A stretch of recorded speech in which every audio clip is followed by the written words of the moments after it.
নারী আন্দোলন শুরু করে, নারী তার অধিকারের জন্য আন্দোলন করে। নারী বলতেছে যে ইসলাম আমাদেরকে মুখ ঢেকে, ওরা গরমের মধ্যে আমাদের অনেক কষ্ট হয়। করোনার আগের মানুষগুলো এইগুলো বলতো, এখন দেখি তারা মাস্ক পরে ঠিকই ঘোরাফেরা চলাফেরা করতে পারে, কিন্তু তাদের হিজাব পরে চলাফেরা করতে কষ্ট হয়। মাস্কের থেকে কিন্তু হিজাবটা আরো বেশি পাতলা। তারা মডার্ন করতে চায়, বাট ইসলাম অনুযায়ী মডার্ন করতে চায় না। ইসলাম বলতেছে তুমি যদি তোমার নিজের দেহটাকে ঢেকে শরিয়া সম্মতি অনুযায়ী যদি পর্দার সহিত তুমি যদি চলাফেরা করতে পারো, তাহলে সেই নারীকে আমি আল্লাহ তাআলা কিয়ামতের ময়দানে জান্নাত দান করে দেব। সুবহানাল্লাহ।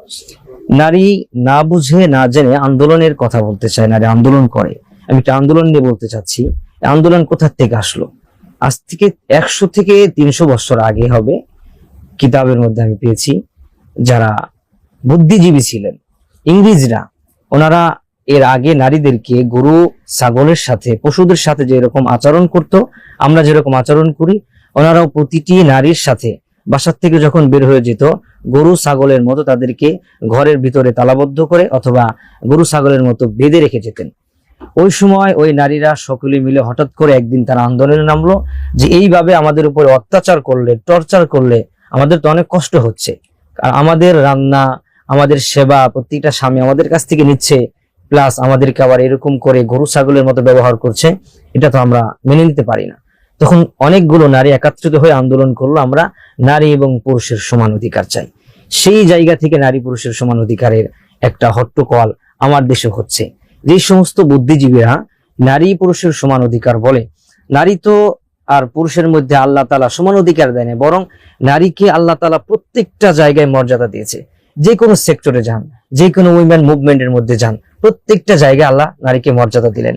নারী যখন কন্যা, নারীকে মর্যাদা দিলেন। নারী যখন মা হতে যায়, আল্লাহ তাআলা, আল্লাহ রাসূল বললেন, ওই নারী যদি সন্তান সম্ভবা ডেলিভারি করতে গিয়ে যদি ওই মা মারা যায়, আল্লাহ তাআলা তাকে শাহাদাতের মর্যাদা দান করেন। সুবহানাল্লাহ, সুবহানাল্লাহ। ওই নারী যখন স্ত্রী হয়ে যায়, আল্লাহ রাসূল বললেন, কোন স্ত্রী যদি তাকে গ্যারান্টি দেয় সে উত্তম, আল্লাহ রাসূল বলেন, আনা খায়রুকুম লি আহলি, আমি আমার স্ত্রীদের কাছে উত্তম, বরং এর বিনিময়ে আমি আমার আল্লাহ তাআলার কাছে উত্তম। সুবহানাল্লাহ। এই নারীকে আল্লাহ কত মর্যাদা দিলেন। নারী যখন সন্তান সম্ভবা হওয়ার পরে যখন মা হয়ে যায়, আল্লাহ রাসূল বললেন, আল জান্নাতু তাহতা খুদামি উম্মাহাতিকুম। সুবহানাল্লাহ। প্রতিটা পুরুষ মানুষের পায়ের নিচে জুতো, আর জুতোর নিচে হচ্ছে বালি, আর প্রতিটা মায়ের পদতলে হচ্ছে সন্তানের জান্নাত। সুবহানাল্লাহ, সুবহানাল্লাহ। তো মর্যাদা আল্লাহ নারীকে দিলেন। আর সেই নারীরা তার মর্যাদা না বুঝে, কোরআন না পড়ে, না জেনে, অহেতুক অযথা তারা বলে যে আমরা নারী পুরুষের সমান অধিকার চাই। বরং সমান অধিকার যদি হয়, তাহলে যখন একটা ছেলে বিবাহ করে, বিবাহ করার সময় ছেলে তাকে 1 লক্ষ, 1.5 লক্ষ, 5 লক্ষ টাকা তাকে দেনমোহর দিতে হয়। এখন সমান অধিকার হলে তো ওই নারীকেও স্বামীকে 5 লক্ষ টাকা যৌতুক দিতে হবে, তবে সে সমান অধিকার হয়। এখন এই সমান অধিকার করতে গেলে কিন্তু নারীরা এটা মানবে না। সমান অধিকার নিয়ে নারীরা আন্দোলন করতেছে।